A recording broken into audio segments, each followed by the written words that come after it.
Orida Tuitere Otu Hiwada Kamena Mai Enewe Mwe Koa Goro Ya Kwa Tige Meya na Wada Nuna Maitio Na Biadere Ojin Tikyore Kiwoko Naine Kyama Nyode Todo Me Okete Miyana No Oe Rotai Togo Ideri Toida Doko Ria Mwe Toa Kure Ya Ileru Yorodani Ayoni Ekiura Meudo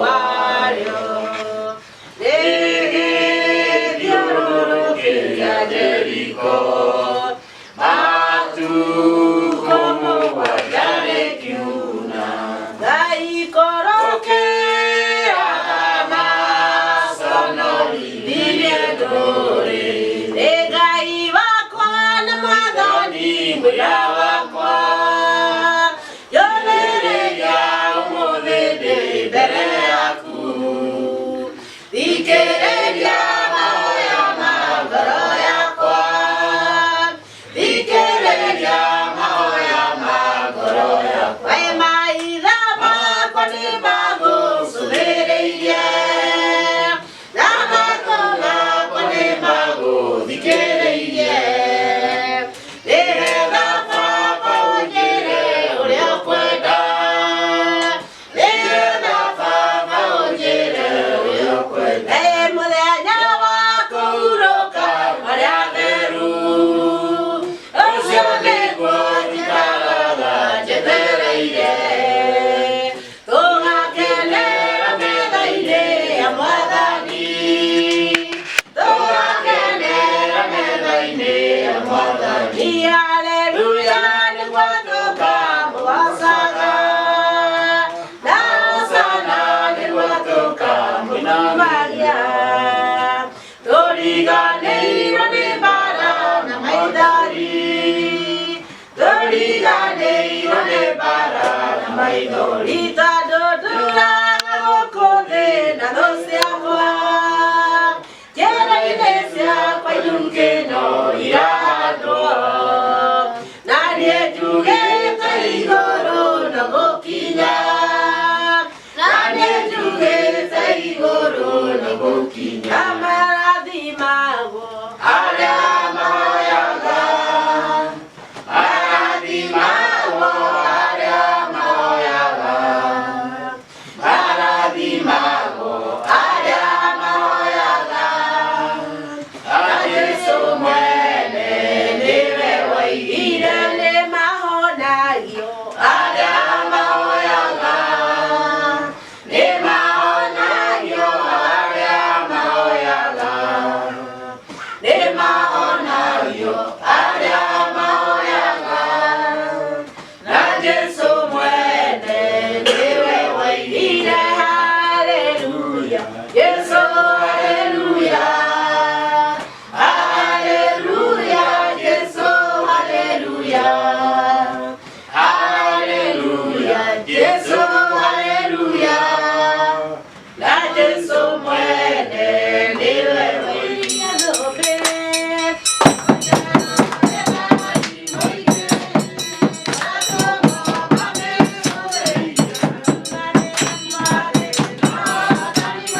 Kristo asifiwe.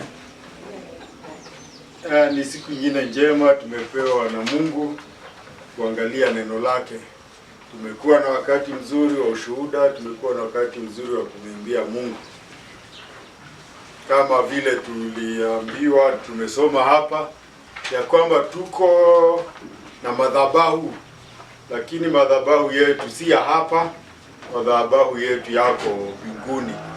Na tunapoimba, tunapotoa ushuhuda, tunaposikiliza, kama vile ndugu Adana ametukumbusha, na kwamba Mungu anaangalia. Hata ukija tu kanisani usikilize, Mungu anafurahishwa. Uzungumze, Mungu anafurahishwa, kwa sababu daima yuko pamoja nasi, na daima Mungu huwa anatafuta ushirika nasi, na anapenda sana wakati ameshiriki na sisi. Tutaendelea na muhtasari wa hicho kitabu cha Ibrania. Leo tutaangalia milango kadhaa pia, alafu tumalize. Mungu akitusaidia, wiki ijayo tutaanza mafundisho tofauti, na naona tutaenda katika kitabu cha Efeso. Ni kitabu pia kina mafundisho mazuri sana ya msingi na pia ya kuendeleza watu.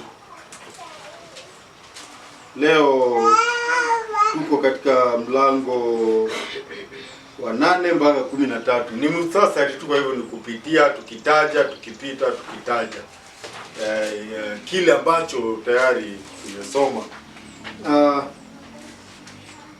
Wa kwanza ni Waebrania mlango wa 8, alafu hivyo. Na mlango wa 8 tunaambiwa kitu kinaitwa ameketi. Tulijifundisha kwamba ameketi. Leo tutakumbushwa nani ameketi, na ameketi kwa nini, na ameketi namna gani, na kuketi kwake kunatusaidia namna gani huyo ambaye ameketi. Tutasoma mstari wa mlango wa 8 mstari wa kwanza mpaka wa 3. Mstari wa kwanza, wa pili, wa 3. Ni marudio tu. Ndio ukitaka kujua mlango fulani unatafuta hapo, uko na muhtasari. Tusome tafadhali. Basi katika hayo tunayosema, neno lililo kuu ndio hili: tunaye kuhani mkuu wa namna hii, aliyeketi mkono wa kuume wa kiti cha enzi cha ukuu mbinguni, mhudumu wa patakatifu na wa ile hema ya kweli, ambayo Bwana aliiweka, wala si mwanadamu. Maana kila kuhani mkuu huwekwa ili atoe vipawa na dhabihu. Kwa hiyo lazima huyu naye awe na kitu cha kutoa. Asante. Ati hapa leo tunasoma kitu ambacho kinaitwa hema. Na hema hapo ni kama hili letu, mahali tunakutana kusikia neno la Mungu. Hapo mbeleni kulikuwa na hema, na tunaambiwa katika hilo hema ndipo haya mambo yalikuwa yanatendeka. Haikuwa mahali tu wazi wanaitwa watu wanakuja na vipawa vinatolewa na sadaka zinatolewa. Hapana, kulikuwa na hema ambayo ilikuwa imejengwa kwa ustadi mkubwa, kwa sababu hata kuna watu ambao Mungu aliweka roho wake ndani yake, ndio wakipewa ramani na Musa, nabii Musa, ambaye alipewa hiyo ramani na Mungu mwenyewe, watoe kitu ambacho Mungu anasema ni kizuri. Na tunaambiwa kwamba kuhani mkuu lazima angekuwa na kitu cha kutoa. Na leo tunaambiwa pia kuna mwingine sasa kuhani mkuu hapo wa hema, lakini sio hapa duniani. Hema haliko tena duniani. Sasa ndio tunasoma ya kwamba ameketi, na katika kuketi ndio tunaambiwa kwamba sasa yeye yuko katika mkono wa kuume wa kiti cha enzi cha ukuu mbinguni. Yuko mbinguni huyo kuhani wetu. Kwa hivyo tunapoimba, yeye anaangalia, tunapoomba, tunapoimba, tunatoa ushuhuda, Yeye katika kiti chake sasa cha ukuu anatuangalia na anasikia, na ni jambo la ajabu. Nimesikia hapa duniani wakati mwingine rais wa mahali ameenda mahali, si watoto wa wanafunzi watu wanakuja wanaimba, si ndio? Na nimesikia wakati mmoja ya kwamba kuna rais aliona na mtu akazungumza, wale huwa wanakuja wanatoa shairi, akapendezwa sana, akasema wewe kijana njoo. Akamuuliza ungetaka nikufanyie nini? Huyo kijana akamwambia, bwana rais, hii siwezi nikakwambia, tafadhali wacha niende nifikiri. Akamwambia sawa, siku fulani, siku 3 nitakwambia. Na siku 3 akapata nafasi na akaenda akamuomba na akasema kile angetaka apewe. Na rais akamwambia, hicho umesema ni kigumu, kama ni mimi singekupa hivyo, ningekupa hiki, lakini kwa sababu nilikuambia na umesema, nitakupa hiki. Kwa hivyo tunajua hii katika hema letu si hapa duniani, hema letu ni mbinguni. Tunapoomba, tunaposali, hiyo za sala zetu zote zinaenda kwenye kiti cha enzi cha Mungu huko. Hivyo hema sio hapa, kwa sababu tunaambiwa kwamba hii hema ambayo ilikuwa hapa ilikuwa tu ni mfano, ilikuwa tu ni nakala, ilikuwa tu ni kivuli. Vile ambavyo kama hii nyumba yetu imetengeneza kivuli, lakini jua litafika mahali kivuli kiisha, si ndio? Basi jua ambalo lilituangazia ni Yesu Kristo mwenyewe alipokuja, akatoa kivuli, akaleta mambo ya mbinguni halisi kutoka katika kiti chake cha enzi ambacho alikuwa nacho, amekiacha tu aje atulipie deni alafu arudi. Sasa amerudi mahali pake. Kitu cha pili ambacho tuliona, kulisoma kitu kinaitwa kutoweka. Si tunaelewa kutoweka ni kitu ambacho kilikuwa hapa alafu ukute kimetoweka. Kama hili jengo letu, kama leo ningekuja nikute hapa hakuna kitu, ningesema ala, jengo limetoweka, likaenda wapi? Basi kutoweka, hiyo iko katika mlango huo wa 8 mstari wa 13. Mstari mmoja tu unatueleza ni nini hicho. 13 tafadhali.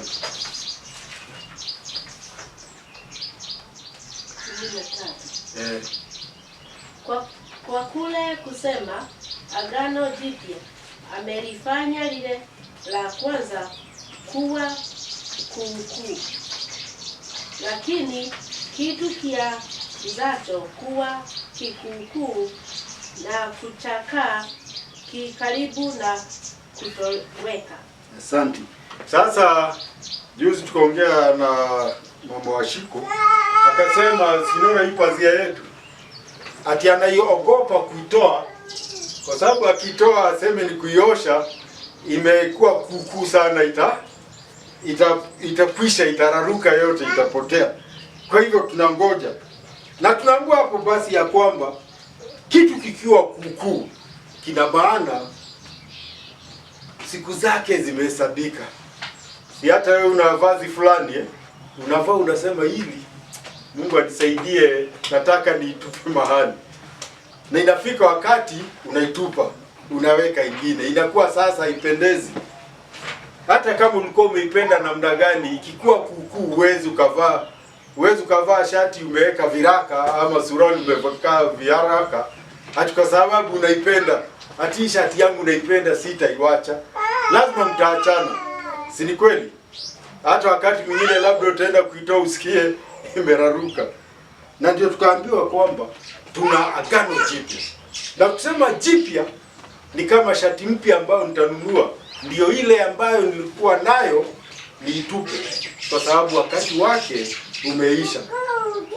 Hata ukiniuliza shati yako iko wapi, ile nilikuwa nakuona umevaa, nitakwambia hiyo siku zake zilifanya nini, zilikwisha. Sasa navaa hii, hiyo sasa siwezi kuvaa, ilikwisha. Na ndio tukaambiwa kwamba kinachokuwa cha zamani na kinachozeeka kiko tayari kutoweka. ndio tunasoma Agano la Kale. Si hata jana tulisomoa Agano la Kale.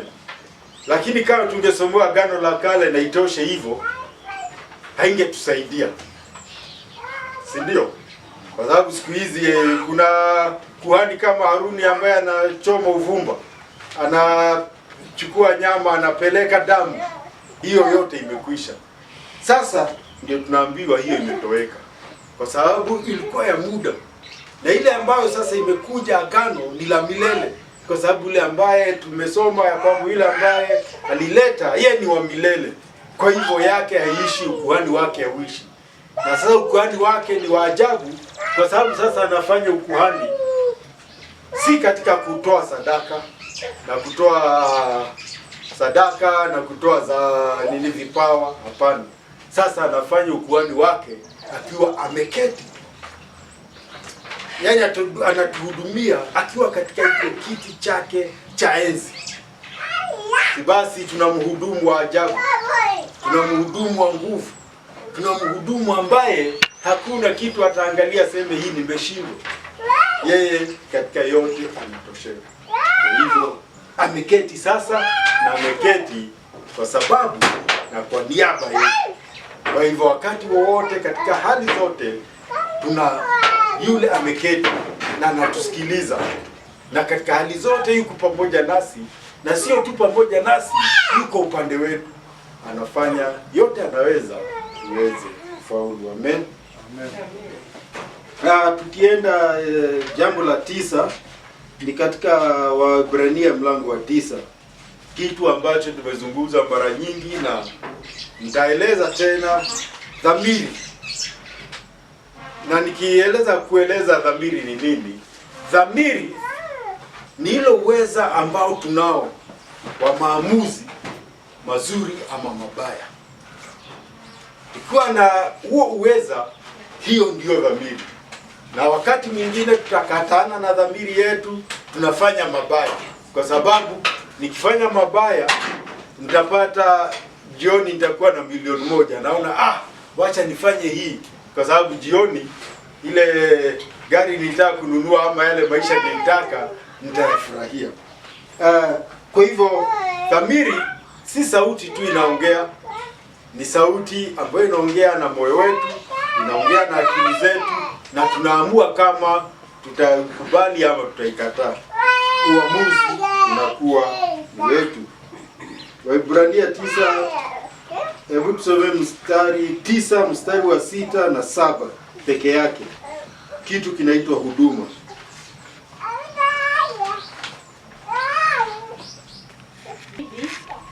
Vikiisha kutengenezwa hivyo, makuhani huingia katika hema hiyo ya kwanza daima, wakiyatimiza mambo ya ibada. Lakini katika hema hiyo ya pili, kuna mkuu huingia peke yake mara moja kila mwaka, wala si pasipo damu, atoayo kwa ajili ya nafsi yake na kwa dhambi za kutokujua za hao watu. Ndio. Sasa huduma, na jana pia tulielezwa katika ibada tuliyokuwa nayo ya kwamba kuna huduma ambayo kuhani anayo, na tunaambiwa kwamba mara moja kwa mwaka kuhani mkuu alikuwa anaingia ndani ya pazia. Si ya kwanza walikuwa anaenda kila wakati, lakini ya pili ataenda, na akienda hapa anaenda mara moja kwa mwaka, na anaingia akiwa na damu. Hakuna kuingia bila damu. Lakini leo sasa tunaambiwa ya kwamba Yesu alipokuja na mambo hii ya sadaka na dhabihu, ya kwamba dhamiri ya mwanadamu ambaye ametenda dhambi, hata ya kuhani mwenyewe, mimi naumia, dhamiri yangu inaniambia nimetenda dhambi, kwa hivyo natoa dhabihu yangu napelekea kuhani, naye kuhani anaibeba anaipelekea Mungu. Hapo nyuma si Mungu ati anampa, lakini kwa huo mfano ambao tumeambiwa ni kivuli, ni namna tu ya vile Mungu anafanya kazi. Akiingia ndani amebeba damu ya kondoo. Kondoo kweli inatenda dhambi? Umesikia kondoo ametenda dhambi? Bwana, je huyu ndama atendi dhambi? Kwa hivyo hata akienda huko anajua kile anafanya ni mfano tu. Labda naomba tu kama hii damu ingekuwa na nguvu hiyo, ama kama ningepewa damu ambayo inaweza ikasafisha dhambi. Mtu akipeleka inalipa kabisa na dhamiri yake inakuwa safi.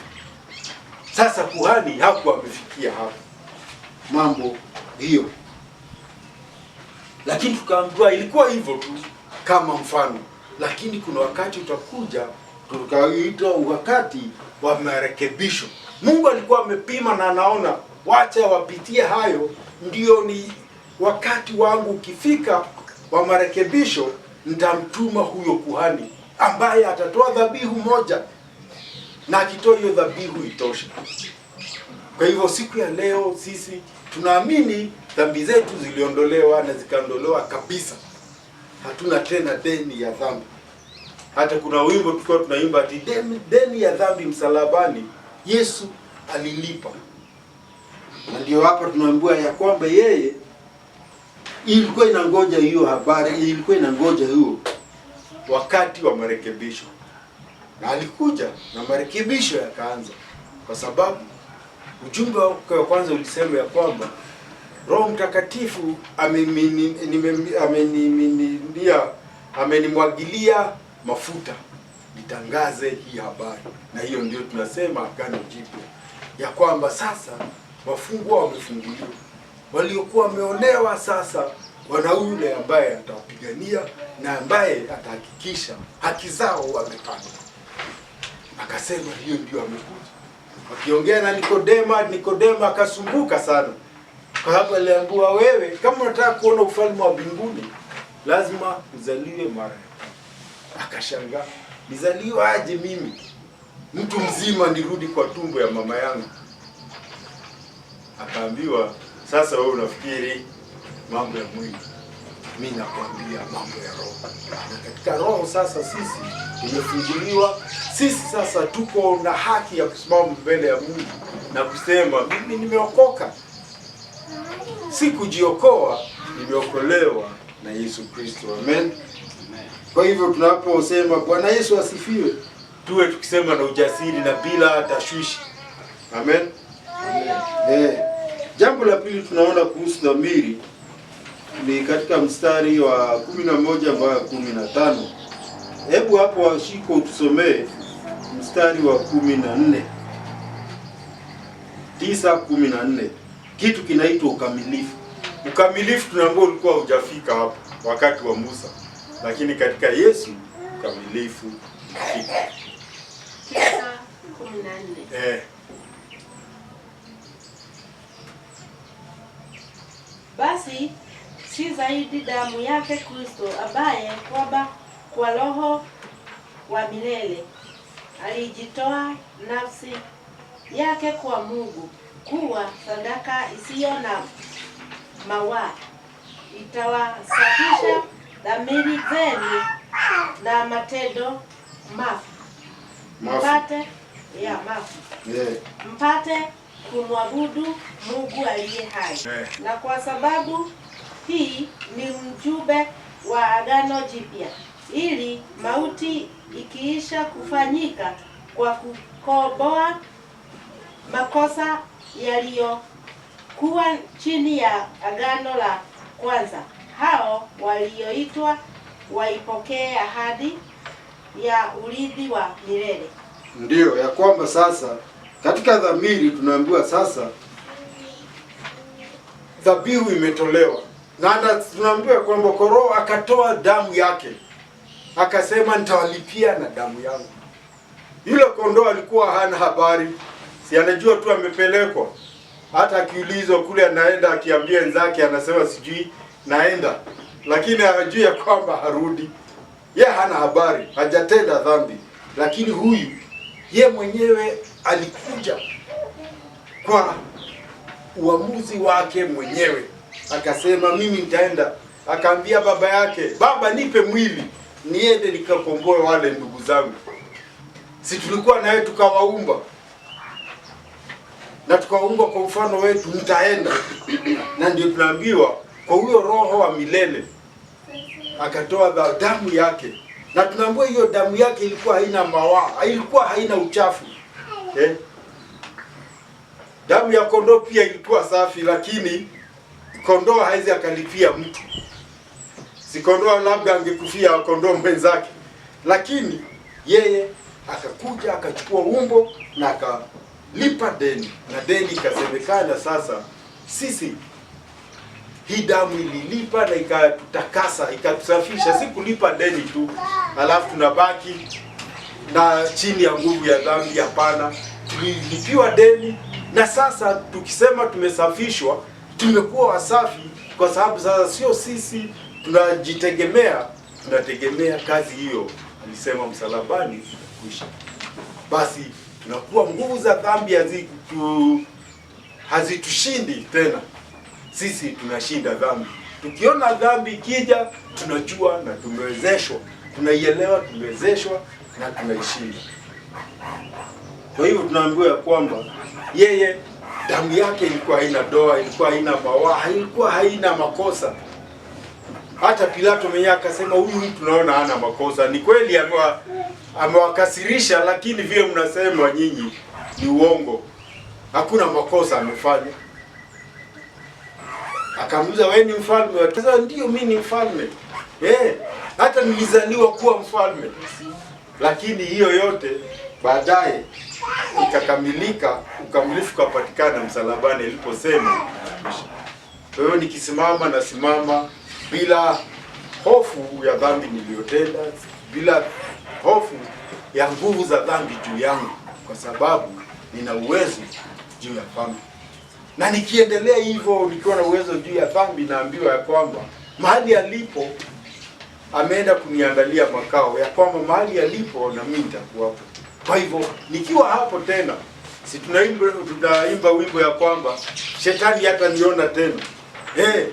Hata kuwa na uwezo wa kuninong'onezea, atakuwa amekaa. Mimi nimekamilika, nimekuwa katika umbo lile Mungu alikusudia alipo niumba. Amen.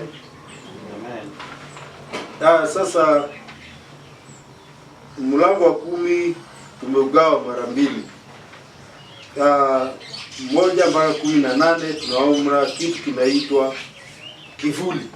Na hapo mbele tumeongeza kivuli na tumeongea mambo ya kivuli. Kivuli, unaweza ukashikilia kivuli? Adan, ubebe hiki kivuli kiko hapo uende nacho? Uwezi. Sasa kivuli ni lakini ukiangalia utazama hiki kivuli cha mti huu kama cha hii nyumba. Hata wakati jua iko huko, kivuli hii nyumba ukiangalia unaiona upande mwingine. Lakini ni kivuli, huwezi ukaenda kuishi hapo. Sasa tuone kivuli ni nini. Na mlango wa 10 some mstari wa 3 peke yake. Mstari wa 3. Kuna kitu kinaitwa ukumbusho. 3 peke yake. Lakini katika dhabihu hizo liko kumbukumbu la dhambi la kila mwaka. Ndio. Ati wakati kuhani anakuja amebeba damu mara moja kwa mwaka, atachukua hiyo damu aitoe, atachukua hiyo damu aende ichanganywe na maji, alafu imwagiliwe watu wanyunyiziwe hivi, achukue kitu amwagilie watu, amiminyie watu. Wewe ukipatwa na hilo tone la dhambi ya mbuzi ama ya ndama, unasema dhambi zangu zimelipiwa. Ng'ombe amekufa bure, kwa sababu ng'ombe hizi atakulipia, lakini huo ndio ulikuwa kivuli kile ambacho hatuwezi tukadumu hapo. Na ndio siku ya leo hatutoi dhabihu tena. Ukisikia mhubiri anakuambia akutolee dhabihu, hakuna dhabihu. Dhabihu zililipwa zote. Kweli wadada? Ni kweli hakuna dhabihu imebaki. Yesu alisema hakuna dhabihu amelipa. Kwa hivyo kivuli sasa sisi sio watu, wa kivuli. Lakini uzuri wa kivuli ni ya kwamba sikinakumpa mtu starehe fulani, lakini unajua kitapita, si ndio? Kwa sababu ukienda chini ya kivuli cha mti unafurahia kwa muda. Lakini sasa sisi si wa kivuli, sisi ni wa mambo halisi, sisi ni wa dhabihu hiyo kamilifu. Na ndio tunaambiwa mradi kivuli kiko, tunakumbushwa dhambi. Ukiona kuhani mkuu unakumbushwa dhambi. Sasa hatukumbushi dhambi tena.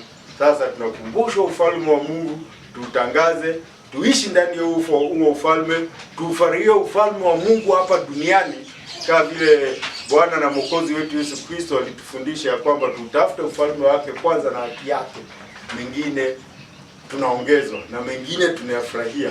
Lakini kiini cha uhai wetu hapa na kiini cha maisha yetu ni kutafuta na kufanya yale yanayoambatana na ufalme wa Mungu hapa duniani.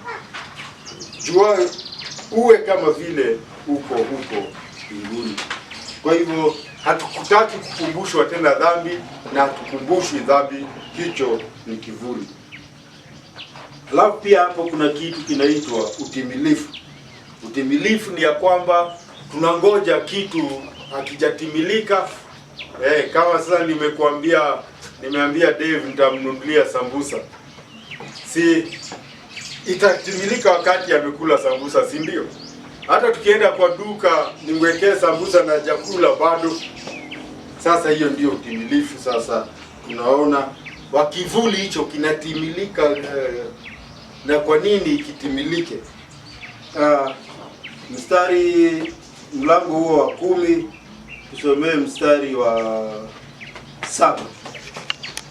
Mlango wa 10 huo mstari mmoja tu wa 7, moja pekee yake. Mstari wa 7 pekee yake, mstari mmoja tu, tuone utimilifu ni nini. Ndipo niliposema, tazama nimekuja, katika robo la chuo nimeandikiwa, nifanye mapenzi yako Mungu. Ati Yesu alisema nimekuja nifanye nini?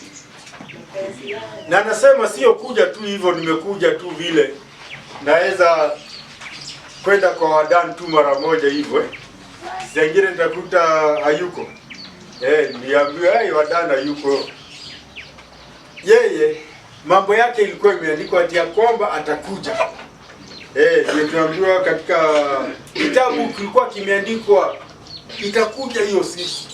Na basi alipokuja akasema, tazama nimekuja kulingana na vile imeandikwa katika kitabu ya kwamba nitakuja. Sasa amekuja na alikuja. Na ni kusema hivi ya kwamba yeye akisema amekuja kutenda mapenzi ya Mungu, tunaambiwa hapa kwa anaondoa la kwanza, ile ahadi ya kwanza na hicho kivuli cha kwanza anaondoa, sababu hicho kilikuwa ni cha muda. Si kama mtu ambaye anataka amehamia mahali na anataka kuishi hapo mara moja si anatafuta fundi anamjengea kanyumba kama bati, si ndio Adam? Anaishi alafu anaanza nyumba yake. Sasa basi akija sasa anakuja sasa kwa nyumba, lazima ataishi kwa nyumba ya mabati na nyumba mzuri ya ghorofa ina stima na kila kitu. Si hiyo itabomolewa.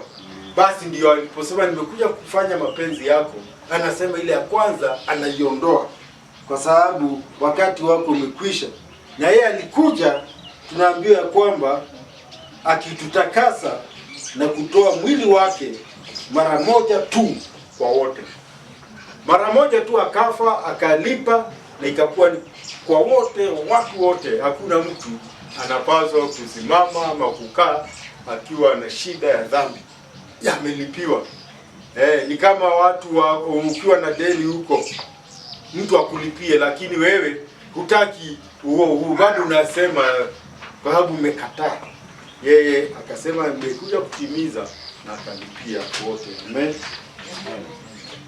Na mlango wa 11 tulisoma kitu kinaitwa ukweli. Si mlango, ni mlango huo wa 10 sehemu ya pili. Tumeona kivuli Sasa tuone ukweli ni nini basi. Tukitoka kwa kivuli tuingie kwa nyumba, ni nyumba inafanana namna gani? Tukitoka kwa mti, chini ya mti ambao tuko kwa kivuli, twende ndani ya nyumba, tofauti ni gani hiyo? Ni starehe gani hiyo? Haiko kwa kivuli, ndio tunatafuta.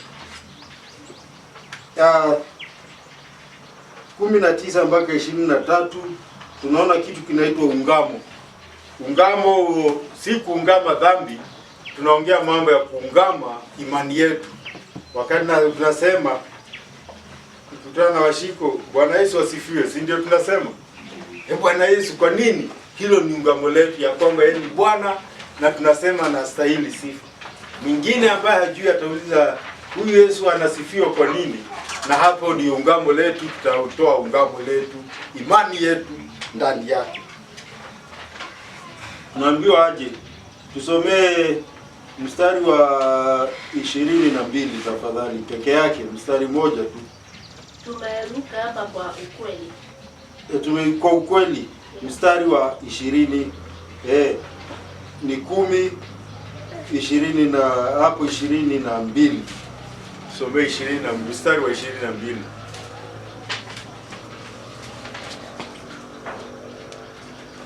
Peke yake. Peke yake, hiyo mstari mmoja unatosha. Na tukaribie wenye moyo wa kweli, kwa utimilivu wa imani hali tumenyunyiziwa mioyo, tuache dhamiri baya, tumeoshwa mili kwa maji safi. Ati ungamo letu ni ya kwamba wakati sasa tumeokoka, ya kwamba tumeoshwa, sisi ni safi.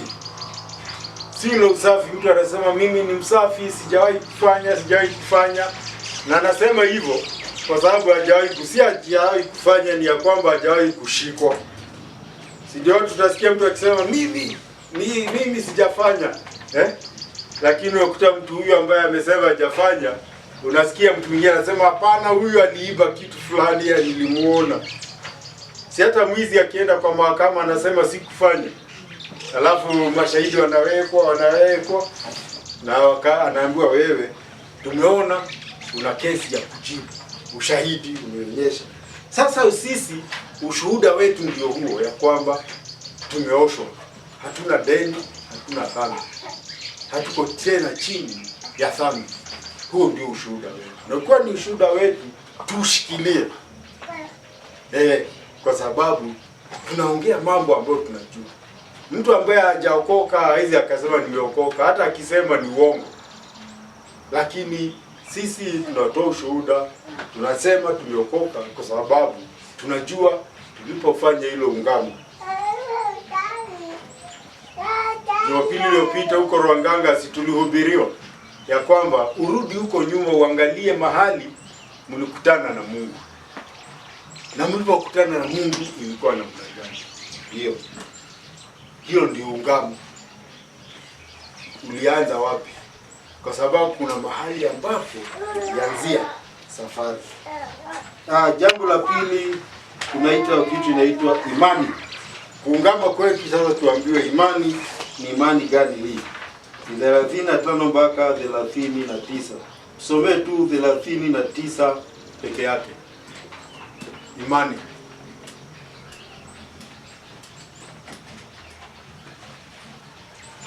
Some 39. 10:39 peke yake.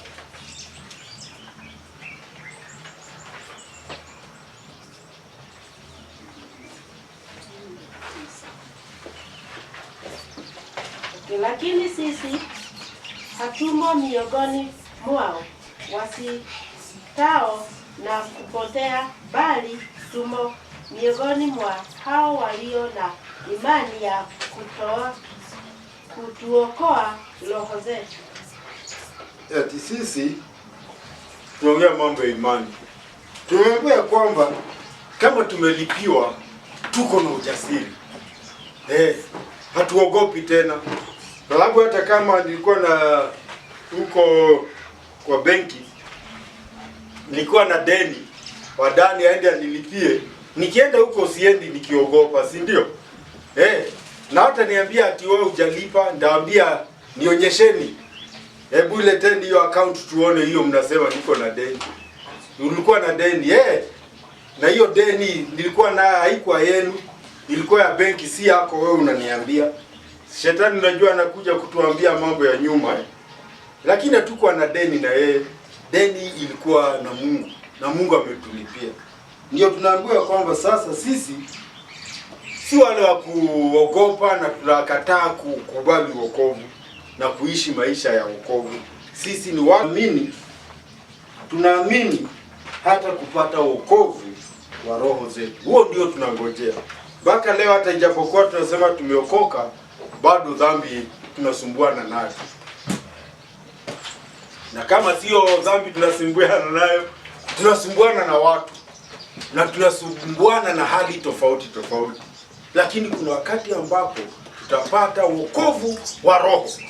Wakati tutakuwa huru kabisa, hakuna dhambi, hakuna shetani, hakuna mawazo mabaya, hakuna ugumu wa maisha, tuko pamoja na Mungu, raha, starehe, kupanguzwa machozi, hayo yote mambo mazuri. Amen. Tunaungama tena, hiyo ndio yetu. Na 12 ni imani. Tunaambiwa imani ni nini? Kuna sehemu mbili pia, ya kwanza ni pambazuko, ya pili ni mabingwa. Hiyo tunakumbuka tulisoma hivi karibuni. Mstari wa 11, tusome tu mstari wa kwanza peke yake hapo. 11 mstari wa kwanza. Basi imani ni kuwa na hakika ya mambo yatarajiwayo, ni bayana ya mambo yasiyoonekana. Ati imani ni nini? Imani tu si kuamka useme mimi naamini. Tulikuwa vijana, tulikuwa na hayo mambo. Kuna mambo ya mafundisho yalikuwa hapo. Na tukiamini kitu lazima upate. Na tukaona hii hapana, sio kila kitu. Tukaomba maombi mengi na tupati. Kuna kitu uliona kikakupendeza, kuna kani mvulana msichana fulani uliona ukampenda, ukasema kwa imani huyo ni yeye wangu, huyo ni yeye nitaoa. Lakini haiendi hivyo. Kwa imani nitafanya kazi fulani. Si watu imani iko. Lakini tunaambiwa sasa imani ni hakika ya mambo yatarajiwayo. Watu wanasema nataka niwe daktari, nataka niwe injinia, si ndio wanasema? Nataka niwe rubani, mambo kama hayo. Lakini usipokuwa rubani hiyo ndio mwisho wa maisha. Hapana. Tunasema sio yale ambayo tunaomba, lakini pia tunajua hata yasipojibiwa na tusiyoyapata yale ambayo tunaomba, Mungu ni Mungu. Yeye habadiliki, nguvu zake hazipungui. Yeye habadilishi mawazo aseme wewe wacha nimeachana na wewe. Hapana. Kuna mambo mengi ametuwekea, na hayo mambo yote tutayapokea kwa sababu tuna hakika yake. Si tunasema tunaenda mbinguni. Na hatujapata mtu amekuja akatuambia vile kuko. Hapana. Akakwambia ndio watu wanasema walikuwa huko, na wengine wanasema mimi siamini. Kwa sababu nasikia watu wakisema ati alienda mbinguni akaona mtu fulani, akaona fulani. Sasa hiyo inanisaidiaje kama ulienda ukaona? Mimi ile itanisaidia ni imani yangu ya kwamba nina hakika mimi nitaenda mbinguni kwa sababu nimeandaliwa makao, na nitashikamana na Yesu na nitatoa ushuhuda wake. Naambiwa ni bayana. Bayana ni uhakika bila, ni kama ni umeweka kitu mfuko. Ni kama wadani mtu akwambie saa fulani. Wewe unajua huyo akisema hivyo ni hivyo. Hata akichelewa bado huyo haezi Hiyo ndiyo imani yetu. Mungu wetu hashindwi. Watu wanashindwa. Sinaweza nikakuambilia kitu alafu hiyo nilikuwa na ngoja ikose. Lakini Mungu unajua ni Mungu amesema, kama Mungu amesema itakuwa. Na hakuna mahali Mungu amesema ati atakupatia gari ama atakupatia pikipiki. Hapana, hiyo ni vitu za hapa duniani. Ile amekuahidi ni ya kwamba niko na wewe mpaka mwisho. Sitakuacha, sitakupungukia. Na hiyo tukiamini hiyo na tushikilia kwa mimi, Mungu hatanipungukia. Hata nikiwa na madeni namna gani, hata ninapelekwa mahakamani, naamini ya kwamba hapa nitatoka kwa sababu Mungu ameniahidi atakuwa hata sasa yuko pamoja na mimi. Hiyo ndiyo bayana. Tunaambiwa wengi wazee wa kwanza wakaamini na wakakubali na ikakwao ikakuwa inatosha. 13 mpaka 16 katika hiyo imani tunaona kitu kinaitwa mbinguni. 13 mpaka 16. Hebu tusome mstari wa 16 tuone unasema nini. Huo mstari mmoja tu unamaliza hayo yote. Tayari tumeongea vile hao watu waliamini. 16. Waebrania 11:6. Lakini sasa walitamani nchi iliyo bora, yani ya mbinguni. Kwa hiyo Mungu haoni haya kuitwa Mungu wao, maana amewatengenezea mji. Ati hiyo ndio sisi tunasema. Tunaimba wimbo Mudhenyoreaga kwa nega kena muno. Tunaimba ati siku ile nitakufa nitafurahi sana. Lakini tukiona kifo kwanza tunakimbia sana tukikiona kinakuja. Sasa tukisikia risasi ama guruneti imepigwa hapa, mtanisikiliza? Wambane utaimba Mudhenyoreaga kwa si utatafuta usalama. Lakini tunaambiwa ndio hapa duniani iko hivyo. Hawa watu tunaambiwa katika akili zao na katika mioyo yao waliona kile kitu Mungu amewaahidi. Na walipokiona kwa imani hata wakakikumbatia. Mtu akaona kweli ni hiyo ni yangu. Na tunaambiwa kwamba naye Mungu kwa sababu ni yeye amewaahidi akasema atawaita hawa ni watu wangu. Na ni kweli Mungu amewaandalia watu wake maisha mazuri. Kwa hivyo kama maisha ni ya hapa, sasa tutakuwa watu ambao wamesumbuka sana. Tumejinyima mambo mengi. Badani kakuku ka jirani yako ungebeba ukule, umejinyima. Kwa sababu umeambiwa kuna mahali unaenda. Hiyo ndio walifanya. Na wakushikilia mambo ya duniani, na hiyo ndio tunapaswa kuachana na mambo ya dunia. Tusiyaruhusu yatushike. Tujue kwamba mwishowe tutakuwa na Mungu, kuna mji, kuna mahali pako. Mahali halisi. Si kwa hewa tu hivyo kuota kitu, kuna mji upo. Sehemu ya pili ya imani iko mstari wa 20 mpaka 40. Tunawaita watu wanaitwa mabingwa. Na kwanza tunaambiwa wale walioanzilisha.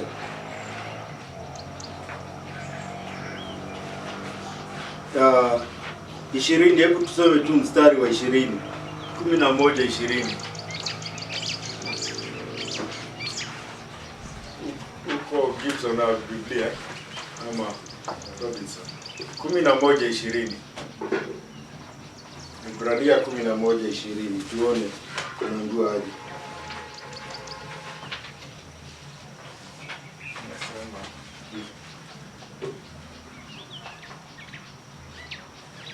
Kwa imani Isaki alibariki Yakobo na Esau kuhusu maisha yao ya baadaye. Asante. Iwacha itoshe hiyo. Ya kwamba kwa imani ya kwamba Isaka kulingana na vile walikuwa wamepelekana na Mungu akabariki Yakobo na Esau. Akamwambia baadaye itakuwa hivi. Si anaota tu vile itakuwa, hajui, lakini Mungu amempa ahadi na anajua ni ahadi ya kweli. Na tunaambiwa hata Yakobo naye pia alibariki wana wawili wa Yusufu, Manase na Efraimu. Akawabariki. Kwa nini aliwabariki? Kwa sababu alikuwa na imani ya kwamba hata mimi nikifa Mungu atakuwa na hawa na watakutana na mambo. Hata hiyo tunaambiwa hata Yusufu na yeye alipokuwa kifa akaambia watu, unajua watu wetu hawatashinda, hawataishi huku milele Misri. Kuna siku watarudi nyumbani kwetu. Na mimi tafadhali naomba tu kitu kimoja. Mifupa yangu isiachwe huku, munipeleke muzizike wapi? Huko nyumbani kwetu. Nchi ya ahadi. Ya ahadi za Mungu na tunaambiwa zinadumu milele. Amen. Na 23 mpaka 29 tunaambiwa vizuizi. Na hebu tusomee 23 peke yake. Kwa imani wazazi wa Mose walimficha kwa 23. Tuko 23 ndio. Kwa imani wazazi wa Mose walimficha kwa miezi mitatu baada ya kuzaliwa kwa sababu waliona kuwa si mtoto wa kawaida, wala hawakuiogopa amri ya mfalme. Tunaambiwa habari za Musa vile alikuwa wazazi wake, kuna amri lakini wakamficha, na baadaye akakuwa shujaa mkuu wa imani, na ikaendelea hivyo. Lakini tunaambiwa kuna kizuizi ama vizuizi vya muda, ya kwamba tukianza kusimulia kila mmoja ni wengi sana. Na tukapewa mfano, tukaambia kwamba kama huyo kuna mtu huyo aliitwa Musa, kulikuwa Yoshua, kulikuwa Rahab, kulikuwa Baraka, kulikuwa Samsoni, kulikuwa Yefta, kulikuwa Daudi, kulikuwa Samueli na kulikuwa manabii. Si manabii tunajua kina Elijah, kina Elisha, akina Yeremia. Wote tunaambiwa ni mabingwa. Tunaambiwa hata wakati utoshi kila mtu aambiwe habari zake, na kweli haiwezi kuwa wameandikwa wote. Kwa hivyo hakuna muda. Hiyo inatuhimiza nini? Hebu na sisi tuandike habari zetu, kwa sababu kuna siku ambayo majina yataitwa na kitabu kitafunguliwa na watu watajibu kila mtu kulingana na maisha yake. Sasa wewe tengenezea historia yako. Ndio Musa, wakati watu wanasikia Musa, wataya sasa Gibson na usimame. Na utaambiwa ati hukufanya kama Musa. Musa alikuwa na yake, wewe ulikuwa na yako, si ndio? Ni mtu na huduma yake awe mwaminifu. Mwingine hata hubiri, lakini atakuwa na sifa hata kuliko wahubiri wakubwa. Kweli? Kwa sababu tunaambiwa wa kwanza atakuwa wa mwisho na wa mwisho atakuwa nini? Wa kwanza. Si wadan jana kuna watu walikula kuku katika sherehe. Na wengine hawakula. Lakini kuna siku wote mbele ya Mungu tutasimama, tumetoshana mtu na kazi yake. Sasa labda wewe utajikuta huko kwa wale wanakula kuku huko juu. Si afadhali hiyo kuku ya mbinguni wa shiko? Baada hizi kuku tunashindania huku. Ati ma bishop, ma reverend wakule kuku. Na wakewe stew. Akina Wambane na wengine wa mchele ikichemshwa tu na iwekwe rangi iko sawa. siku inakuja mtu andike nini historia yake, si ndio? Ndio tunaambiwa wakati utoshi, mabingwa ni wengi na tuna nafasi, tucheze vizuri nafasi yetu. Si hata kwa mpira tunaona mtu akishikilia vile inakuwa, akishikia nafasi yake ushindi anapata, na wanasema fulani. Basi huyo fulani siku itakuja, huyo fulani ambaye hata hajulikani, mama wa washiko wa huko Geshagi yule hata hajulikani, hata labda hata kanisani hajatoa ushuhuda, lakini katika ile kazi alikuwa kama ni ya kuomba, kama ni ya kufanya, alifanya yake. Si unakumbuka ule mama alitoa senti 2. Na Yesu akasema huyu ametoa kuliko. Kwa hivyo usiogope ukiwa na yako, toa bora uwezavyo. Usitishwe na huyu ambaye atakuja atoe milioni na labda ameiba, si ndio? Una atalipwa milioni ametoa kanisani na ameiba. Hawezi. Basi 14 kunaitwa kitu kinaitwa uvumilivu. Tusomee mstari wa kwanza, 12 mstari wa kwanza. Waebrania 12 mstari wa kwanza peke yake. Kwa sababu hii, kwa kuwa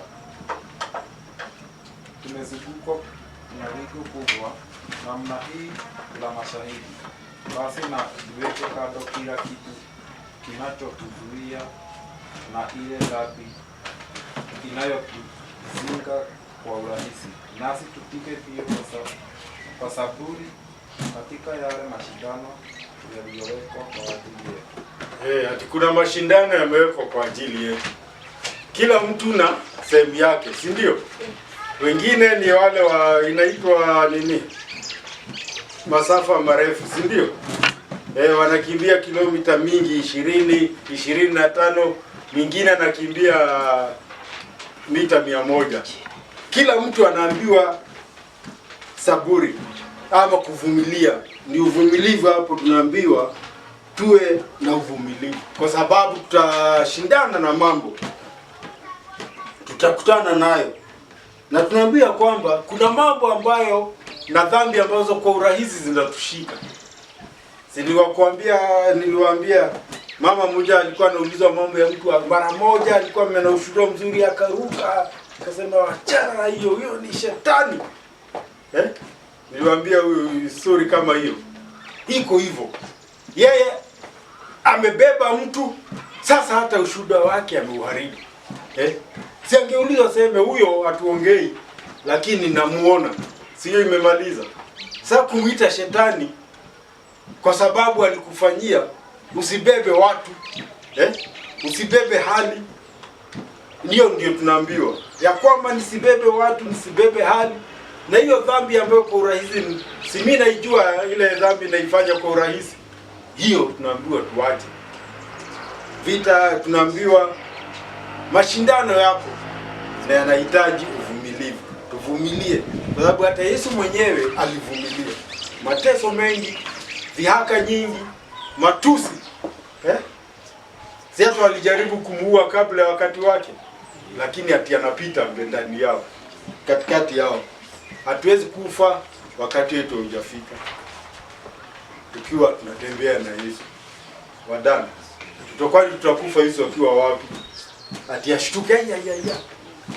Hapana, anatembea na sisi.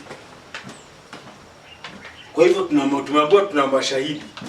Watu ambao tayari wamepita sasa wanajiangalilia na wametoa ushuhuda wao, tumeona maisha yao na wametungoja. Hao mbio yao walimaliza, na sisi tumalize yetu vizuri. Amen. Nguvu. Hebu tusomee mstari wa 15. Waebrania 12 mstari wa 15. Huo utatueleza ni nini nguvu, aina gani tunahitaji. Sisi hatupigani, sisi hatushindani na watu, hapana. Umepata? Angalieni sana mtu yeyote asikose neema ya Mungu, kwa kwamba sina la usugu lisije likachipuka na kuwasubua na watu wengi wakatiwa unajisi kwa hilo. Yakuwa tukiwa kanisani, tukiwa katika ushirika, tukiwa hapa, kuna mambo yanaweza kuja yafanye tusikie uchungu. Kuna mama moja hata alikuwa anakuja ushirika huko Rwanganga, siku hizi hakuji. Ukiuliza kwa nini, anasema nilisikia alisema ati kuna mwanamke mama mwenzake alisema mambo kumhusu. Sasa kama alisema kani ama si kweli, hiyo ni kitu ya kushikilia. Si alisema na ikaisha. Sasa mtu anakosa, na ndio tunaambiwa shina la uchungu na uchungu. Ati mimi siwezi nikaonekana huko. Kwa hiyo nikiona huyo mama alisema, na labda hakumsikia akisema, aliambiwa. Na kuna watu wanafanya hiyo. Na hiyo ndio tumeambiwa dhambi ambayo inatushika, inatuteka kwa haraka. Labda tu mtu aseme kitu yangu alafu basi mimi nalipuka na nafanya maamuzi makubwa, na ni maamuzi ya uharibifu. Kwa hivyo ndio tunaambiwa kwamba mikono iliyolegea tuimarishe. Tukijua mahali tumelegea tunaimarisha. Tunaambiwa magoti ambayo ni dhaifu tuimarishe. Magoti ya kuomba, magoti ya kutembea kwenda. Kama unasikia ukienda Mashakaya, ukienda Matanga, ukienda mahali unachoka sana, huo achana na huo uzembe, achana nao. Sema hapana, mimi magoti yangu yataenda. Tunaambiwa tufanye sehemu yetu na tufanye vizuri, kwa sababu tunaambiwa ya kwamba aliye kilema asije akapotoshwa bali aponywe. Ukiona mtu aendi vile inapaswa, anaenda polepole, si useme huyo achana naye.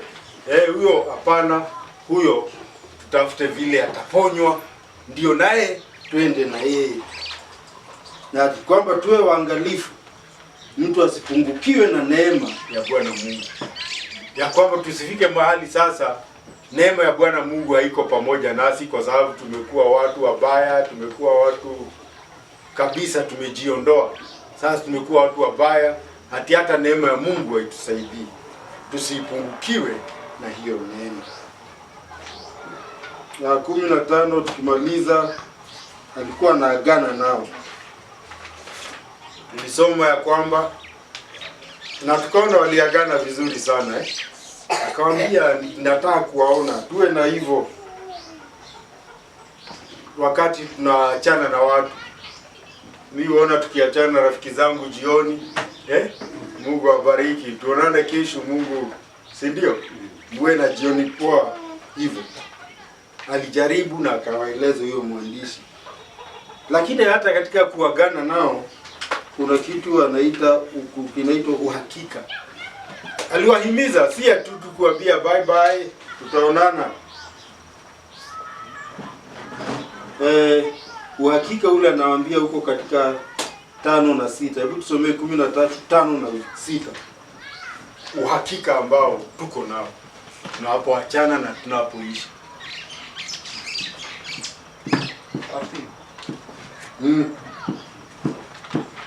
13 5 na 6.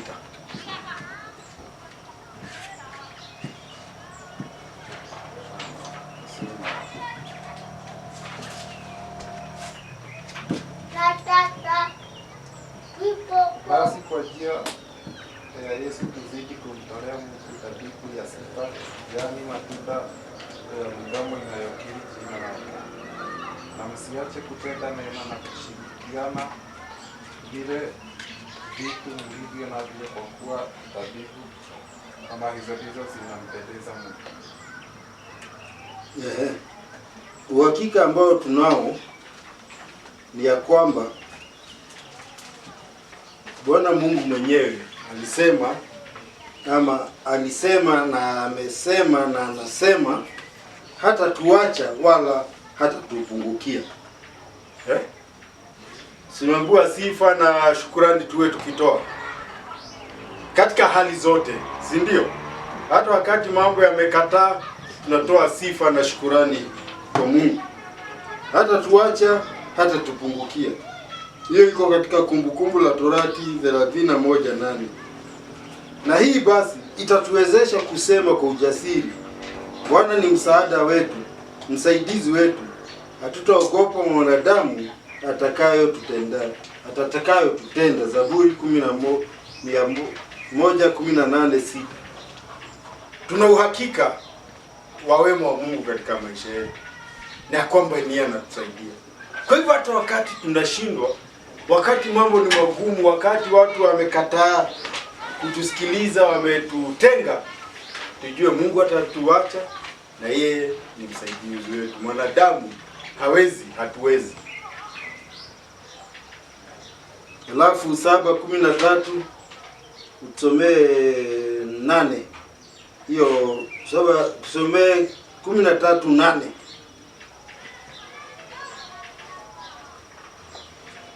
Yesu Kristo ni yeye yule jana, leo na hata milele. Yesu Kristo ni yule jana, leo na hata. Hayuko kama sisi ya kwamba wakati fulani tulifanya hii, sasa hatuwezi. Sikuna wacheza mpira walikuwa wanacheza miaka iliyopita, wachezaji, si ndio? Leo na si watajikuta kuna vijana wana mbio kuwaliko, si ndio? Sasa Yesu Kristo yuko hivyo, yeye hana upinzani. Na kama hana upinzani, tunaambiwa nini basi? Tunaambiwa kwamba sasa madhabahu yetu si yale ya kale. Madhabahu yetu sasa ni tofauti. Ibada yetu ni tofauti. Na tunaambiwa kwamba katika hicho hapo kwa katika haya madhabahu tukubali, kama ni watu kutuchukia, watu kutuonea, watu kutuibia, watu kutujaribu kutudhuru, tupokee. Kwa sababu hata Yesu mwenyewe alikuwa hivyo. Yeye hakuwa maisha ya raha mstarehe, hata maisha yake yalikuwa magumu sana. Yalikuwa magumu. Na kama ilikuwa magumu, tusimuonee haya. Tunaambiwa madhabahu ambayo tuko nayo sasa si yale ya kuhani anafanya anaenda. Huyu ni kuhani, alipitia mambo yote, akalipa deni yote, na alipolipa akatuhakikishia kwamba yeye ameenda kutuandalia makao. Kwa hivyo tukifadhaika kwa sababu ya Yesu, tuteseke kwa sababu ya Yesu, tuonee kwa sababu ya Yesu, tupoteze kwa sababu ya Yesu, tujue hata Yesu alipoteza mengi, lakini baadaye yote yakarejeshwa. Na ndipo katika Yohana 19 akasema Bwana alisema, Baba, nirudishie ule utukufu tulishiriki na wewe kabla ya dunia kuumbwa. Hiyo ndio hata sisi tunangojea, pate ushirika wa milele na Mungu. Na tukiwa na hiyo, hakuna kitu hata chochote, hakuna kitu chochote kitaweza kutoa. Amen. Hebu tuamini hivyo na tuende na huo ile ungamo, na tujue sisi si wale wa kupotea, sisi ni wale wa kwenda. Amen. Yehova Bwana Mungu wetu. Amen.